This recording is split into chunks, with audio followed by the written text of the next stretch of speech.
एक आधी सब 4 मीटर में ऊंची गाड़ी जिसकी की सो कॉल्ड एक ग्राउंड क्लियरेंस 170 mm से ऊपर निकाली गई, तो वो एक कल्ट बन गई।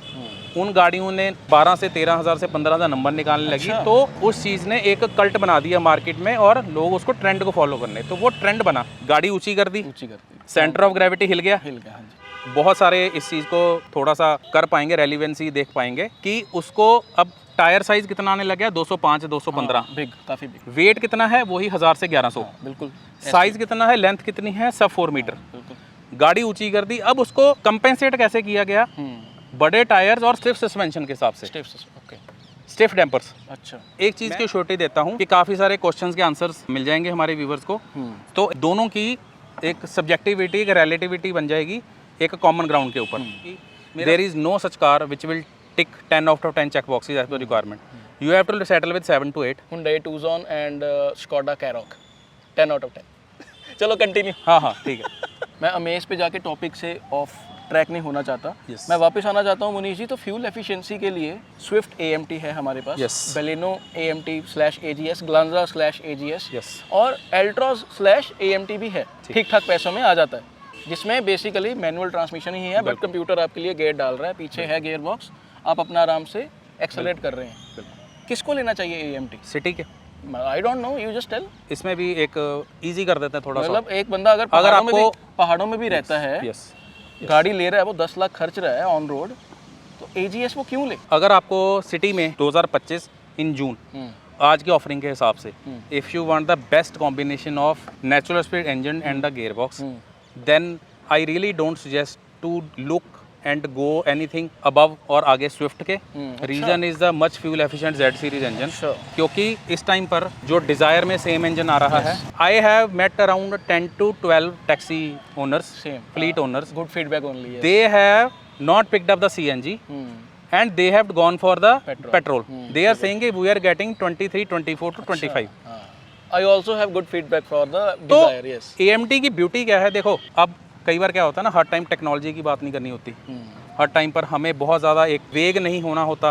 ये चीज़ें ना देखने में, बात करने में बहुत अच्छी लगती हैं, dual clutch gear box, 2 clutches, ये वो फास्ट शिफ्टिंग है ना, 300th ऑफ ए सेकेंड है ना, ये चीज़ें देखने में। बट अल्टीमेटली सिटी में रिक्वायरमेंट क्या है, वहाँ पे तो ना ड्यूल क्लच के उल्टा डीमेरिट्स ही हैं, टर्बो इंजन की तो आपको यूजेज ही नहीं है। मैं देख रहा हूँ आप बेसिकली कह रहे हो कि fuel economy easy to maintain, just to go from A to B for convenience. 8 to 9 lakhs CNG का शॉर्ट कमिंग है कि boot space is non existent.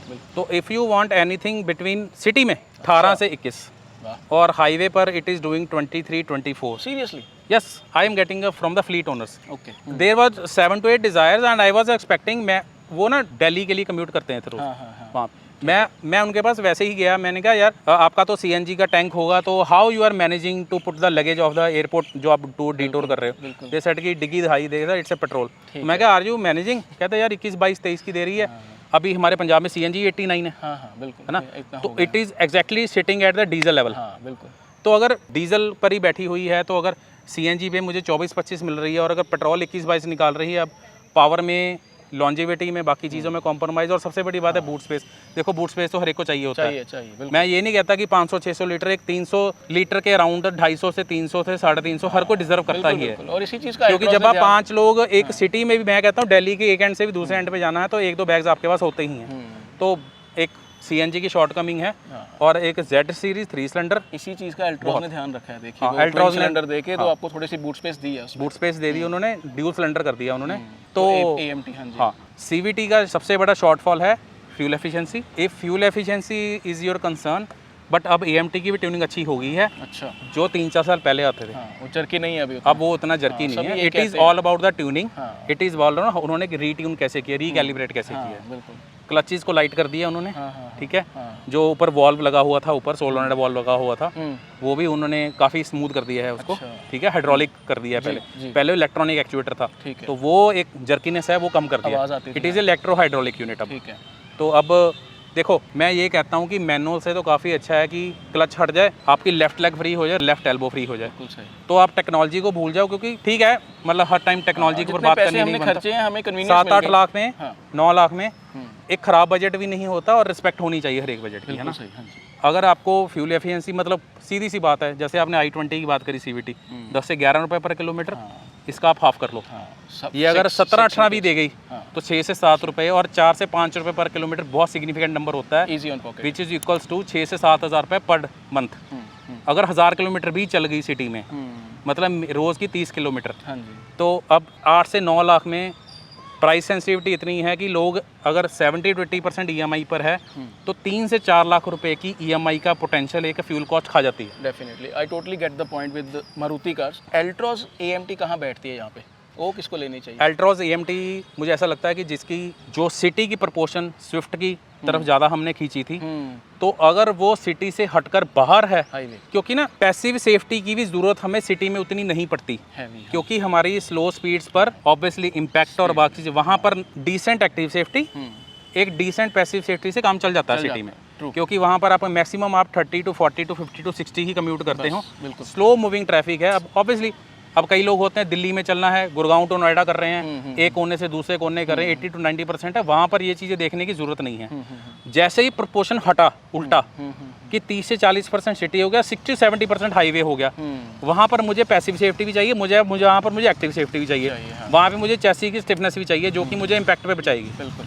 वहाँ पर फिर एल्ट्रॉस, हाँ जी, ड्राइविंग डायनामिक्स, मैं उस पे जिसको ड्राइविंग डायनामिक्स अच्छे लगते हैं, क्योंकि ऑब्वियसली कहीं ना कहीं 30 to 40% कार के वेट का ड्राइविंग डायनामिक्स में फर्क पड़ता ही पड़ता है।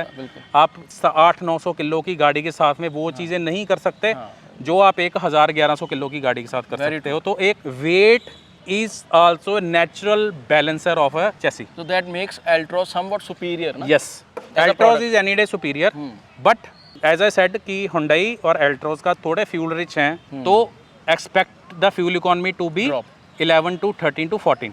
उसकी हाईवे पर माइलेज Altroz की is equals to city mileage of a Swift या Z series. चलिए, so equation बदल गई। मैं थोड़ा सा चाहता हूँ कि आप इस चीज़ को क्रिस्प रखिएगा।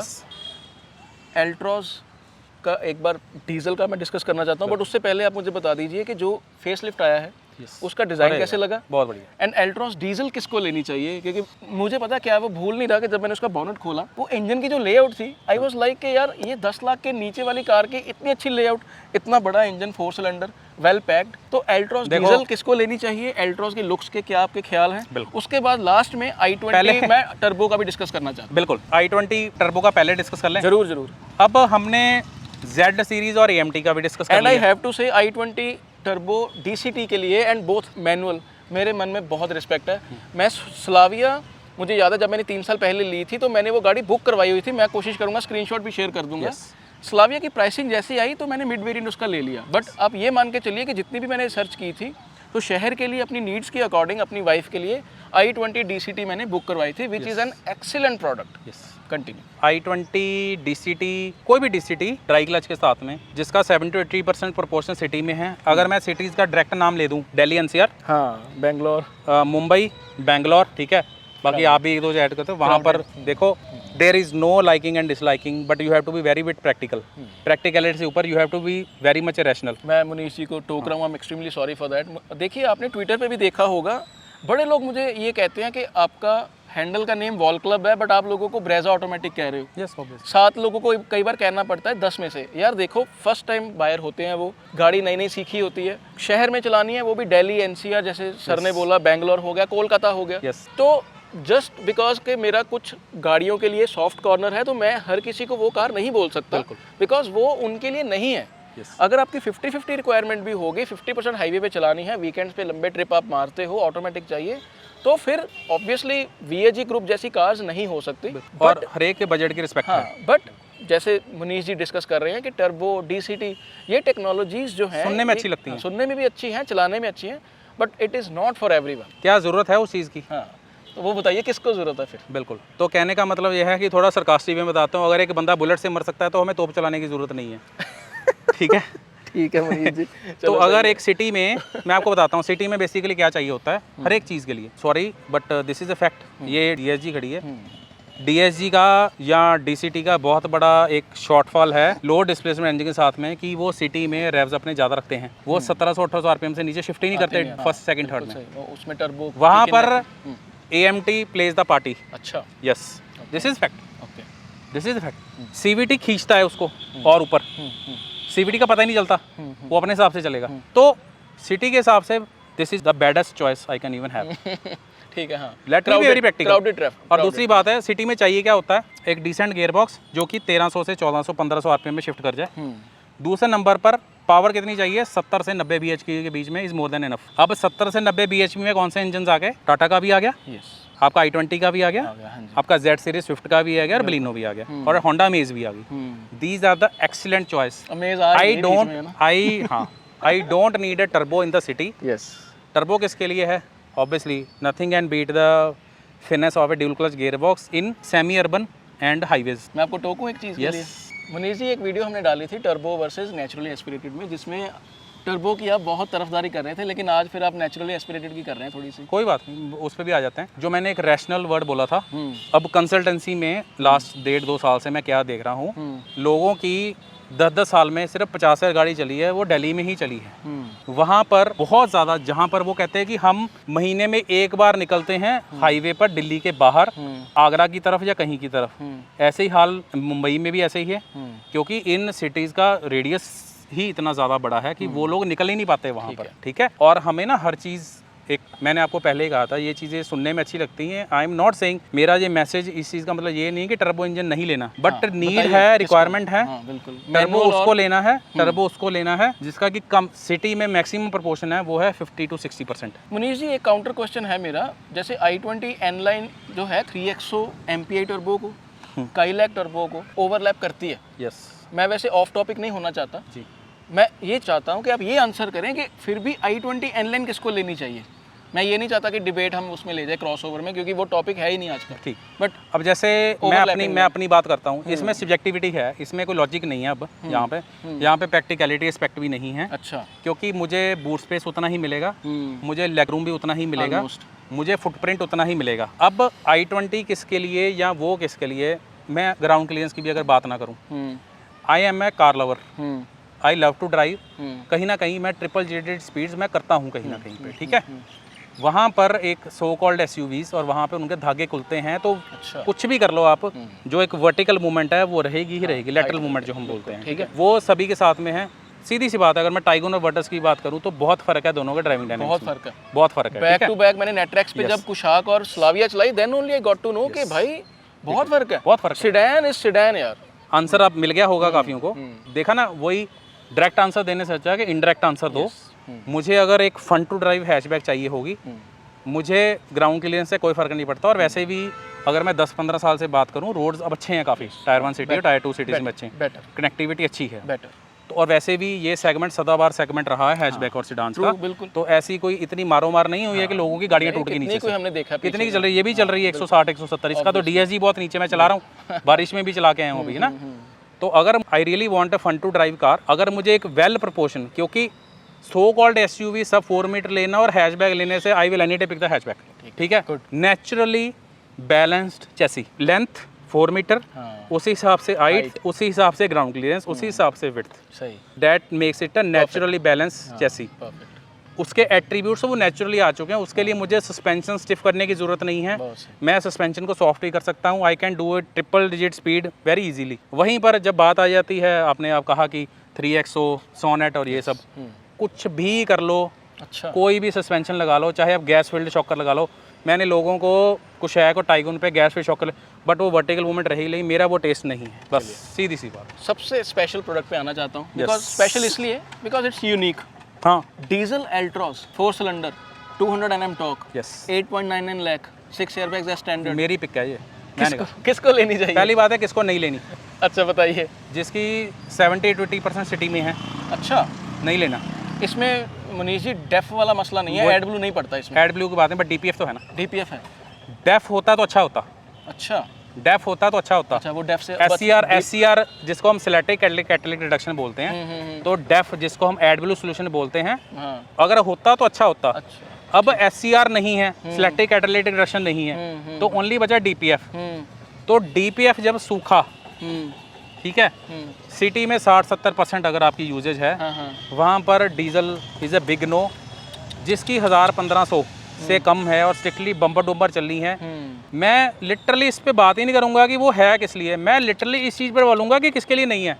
भाई अगर सिटी में चलनी है ना 70-80%, अगर तो सरदर्दी मोल लेनी है, ब्रांड्स कुछ भी बोल ले, देखो ये 5-6 साल की वारंटी, ये 1.5 लाख किलोमीटर वारंटी सुनने में बहुत अच्छा लगता है, बट डीजल उसको लेना है विद DPF, तो ऑब्वियसली BS6 में आ ही रहा है, हाँ जी, जो कि महीने में 3 से 4 बार रोड पर गाड़ी 80-90-100 पे चलती है, हाई RPMs। यहाँ पर रेव क्लीनिंग होती है। रेव क्लीनिंग क्या होती है, मैं रेव क्लीनिंग का कॉन्सेप्ट बताता हूँ। यहाँ पर इंजन के RPM for a specific period of time 15 से 20 मिनट के लिए मिनिमम 2 से 2,500 RPM के बीच में टिकते हैं। ठीक है। और ये आपका मानना, ये तो आप मानते हो कि सिटी में उतने RPM नहीं अचीव होते, वो 1000 से 1500 के बीच में ही रहते हैं। 1000 से 1500 से क्या होता है, इंजन के कंबस्टन चैम्बर से एग्जॉस्ट टिप के बीच में जो कैटालिटिक कन्वर्टर DPF आता है, वो सूट क्लियर नहीं होता। अच्छा। नहीं होता। वो अगर ऑटो रीजनरेशन मोड में भी है वो नहीं होता। तो सूट मास जैसे ही 50 ग्राम से ऊपर जाता है तो रीजनरेशन चालू हो जाती है। तो वो सुंदर जी मुझे एक बात बताइए, अब AC की एक जाली है जिसको हम नेट बोलते हैं, फिल्टर बोलते हैं। हाँ जी, हाँ जी। जब वो नहीं आती है, जब 5 साल बाद भी जब वो रीजनरेट उसको धो के, क्या उसकी फिल्ट्रेशन, क्या उसका जो सरफेस एरिया सेम रहता है 5 साल बाद? तो DPF सूट को ट्रैप करता है। वहाँ पे मिनिमम बहुत सारी, एक मैं लेमन टर्म में बताऊँ, जालियों का सेट है, ऐसे क्रिस क्रॉस ऐसे लगी है। सूट वहाँ से इकट्ठा हुआ, जैसे 50 ग्राम, और 50 ग्राम किस हिसाब से मेजर करते हैं वो उसके एल्गोरिथम को पता है। ठीक है। तो रीजनरेशन चला दी, बट रीजनरेशन से भी 80 to 85% क्लियर होता है, 10-15% रह जाता है। तो जब नेक्स्ट टाइम फिर से सूट इकट्ठा शुरू होना होगा, कुछ फिर वो 85 to 84 करते करते एफिशिएंसी, फिर उससे इनटेक मैनिफोल्ड गंदा होना शुरू हो जाता है। EGR अब इंटीग्रेटेड है इनके, वो भी बहुत महंगा है, जिसकी 1000-1500 से कम है, या जिसकी सिटी में है उसके लिए diesel is a big no. मेरी गाड़ी 2500-3000 महीने की चलती है। मैं वहाँ से लुधियाना के लिए निकलूंगा तो 15 किलोमीटर गाड़ी 100 पे चलती है। दिल्ली तो सूट क्लियर होता रहता है, साथ में रेव क्लीनिंग होती रहती है। जिसको चाहिए पावर 200 Nm फ्यूल एफिशिएंसी, जिसको चाहिए डीजल का रॉ लो एंड टॉर्क, जिसकी रनिंग 2000 से ज़्यादा है, उसको DPF के फर्स्ट से घबराने की ज़रूरत नहीं है बिल्कुल भी। रॉ पावर चाहिए, बट एक शर्त पर, DPF बहुत बड़ा एक ड्रॉबैक है डीजल इंजन के लिए, that is a silent killer. Sorry to say मैं वर्ड यूज़ कर रहा हूँ, क्योंकि पायलट जो इंजेक्शन, मतलब मैं टेक्निकल, कुछ लोग 10 में से 1 लोग पिक कर लेंगे, पायलट इंजेक्शन में एक लास्ट में पोर्ट इंजेक्शन होता है सूट को जलाने के लिए, तो उस सूट को जलाने के लिए एक्स्ट्रा डीजल फेंका जाता है उसमें। Got it. ठीक है। तो जो लंबे लंबे टूर्स करते हैं 400-500 किलोमीटर, जिनको एक CNG के क्लोज टू एफिशिएंसी चाहिए, जिनको बूट स्पेस नहीं मारना, बिल्कुल, जिनको रॉ पावर चाहिए, जिनको लॉन्जेविटी चाहिए, सिर्फ एक कंडीशन की, वो गाड़ी हाईवे पर महीने में 3 से 4 बार निकलती है, 10 दिन के अंदर निकलती है, they should only go for the diesel. Otherwise उसके अलावा बाकी सब ऑडियंस के लिए diesel is a big no. और ये चीज़ मैं मुनीश जी अपने रिव्यू में भी कह चुका हूँ, और छोटी छोटी वीडियोस भी हैं जिसमें मैं कहता हूँ कि डीजल के लिए थ्रेश होल्ड होना चाहिए 2000 किलोमीटर। क्योंकि आप साल में 24,000 चला, महीने में 3 बार वो गाड़ी कम से कम 15 से, मैं एग्जैक्ट वर्ड, अब आप पूछोगे टाइमिंग का क्या इसमें फंडा है, 15 से 20 किलोमीटर। अब हम कोई भी चीज़ अगर गर्म करते हैं, फ्लेम ऑन करते हैं, उसको टाइम लगता है ऊपर तक गर्म होने में। बिल्कुल बिल्कुल। तो जो कंबस्टन चैम्बर पे 2000-2500 RPM पे जो टेम्परेचर मेंटेन हो रहा है लास्ट तक सूट को जलाने के लिए, वो धीरे धीरे ट्रांसफर होता है पीछे तक। वो कब होगा, जब गाड़ी 2 से 2500 RPM टैकोमीटर पर होल्ड करके रखेगी इंजन स्पीड कम से कम 15 से 20 किलोमीटर में, जो कि सिटी में पॉसिबल ही नहीं है। तो आप मारते रहो डीजल इंजन को। क्लियर? बिल्कुल डेफिनेटली क्लियर। जिसका मतलब आप 2 लाख किलोमीटर चला देंगे 8 साल में और अपने पैसे पूरे कर लेंगे। पैसे पूरे कर लो। तो ऑब्वियसली जैसे मनीष जी ने बोला, पावर एंड उसका कॉम्बिनेशन फ्यूल एफिशिएंसी। बट अब तो टर्बो CNG भी है, अगर पावर भी चाहिए साथ में। CNG अपने नेक्सॉन में है, वो परफेक्ट, वेरी गुड कॉम्बिनेशन, और वेरी गुड कॉम्बिनेशन। एल्ट्रॉस डीजल का और नेक्सॉन का रिव्यू थैंकफुली हमारे चैनल पे है। Tata is very supportive in that and they don't dictate us things, we are free for our opinions. तो मुनीष जी, मुझे पर्सनली बड़ा मजा आया ये टॉपिक कवर करके। मेरे दिल की इच्छा थी, बिकॉज हैचबैक्स का क्या है यार, इग्नोर हो रही है, मुझे बड़ा दुख होता है। प्लीज, ठीक है, बड़ा दुख होता है, बिकॉज मैं फिर से कह रहा हूँ यार, अगर सिटी में चलनी है, सब 4 मीटर में ही रहना है, गो विद द हैचबैक यार, लेकर ही पता चलेगा वो क्या है। टेस्ट ड्राइव लेके देखिए आप, मैं हमेशा 6-7 ऑप्शन जब देता हूँ तो उसका यही मतलब होता है कि ट्राई कीजिए, आप खुद चला के देख लीजिए। मैं खुद कहता हूँ कि जब आप गाड़ी चला के देखते हैं ना, तो खुद को ही पता चल जाता है कि यार ये मेरे लिए बनी है गाड़ी। तो Munish ji, thanks for your insights. I hope viewers को इतनी देर के बाद मुनीष जी के साथ वीडियो देख के काफी मजा आया होगा, एंड फ्यूचर में भी will try to cover some more topics. क्या टॉपिक होना चाहिए आप मुझे नीचे कमेंट्स में बता comments में सकते हैं। बताएं, बाकी आपका मैं तहे दिल से थैंक यू करना चाहता हूँ, बिकॉज कंसल्टेशन जो है Munish ji is very busy with that. I am truly thankful to you guys, क्योंकि आपके क्वेश्चंस होते हैं, देखिए मैं अपनी तरफ से ट्विटर पे काफ़ी आंसर करता हूँ वो, लेकिन ऊपर से होता है कि आप ये ले लीजिए नेचुरली एस्पिरेटेड AMT, बट कई बार क्यूरेटेड जब आपकी रिक्वायरमेंट्स होती हैं तो yes that service is paid and Munish ji is handling that in a perfect manner. बाकी यूज्ड कार की अगर आपकी रिक्वायरमेंट है फिर भी आप वॉल क्लब पे फॉर्म जो है फिल कर सकते हैं। दिल्ली NCR पंजाब चंडीगढ़ में मुनीश जी, PDI की मुनीश जी एंड मुनीश जी की टीम है, they have all kind of equipments, तो वो मुनीश जी का डिपार्टमेंट है। You can contact from wall club website itself, services वहाँ पे है। तो अभी तक के लिए सपोर्ट के लिए ट्विटर पे, इंस्टाग्राम पे, यूट्यूब पे, I don't have words for that. Keep supporting, keep loving, thank you so much. Thank you so much.